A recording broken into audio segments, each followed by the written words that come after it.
এইবাৰ আকৌ ভাবিছোঁ মই বডি বিল্ডাৰ হ'ম বুলি। পাৰিছোঁনে বাৰু? নহয়ও। এই পোৱালিকেইটাই মানে মাৰি আছিলে আৰু সেইকাৰণে মই ক'লোঁ যে অকণমান দাঙি চাওঁ। আৰু এইপিনে ভতিজাই পোৱা এনাজ কটাত ব্যস্ত কিন্তু দেই। ই মানে সকলো কাম নিজে কৰি খায়, এনেকৈ চাংঘৰ বনাই পাহাৰত আছে।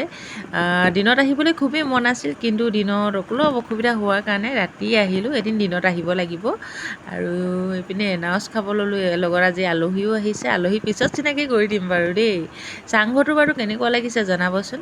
আমাৰ পিছে ভতিজা বৰ চোকা আগৰ দেই। খুৰী আপুনি কাটিব নালাগে, ময়ে কাটিম। আৰু ভাত এয়া বনালে, বন শাক আৰু মাংস সৈতে বনালে। মই ক'লোঁ যে মোৰ কলপাতত ভাত খাব খুবেই মন আছিল।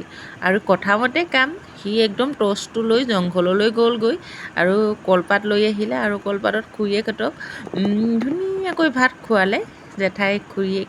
আৰু এইপিনে আলহীও ভাত খালে। এয়া মুখবোৰ বাৰু সকলোৱে সকলো মুখবোৰ চিনি পাইছেনে বাৰু জনাবচোন দেই।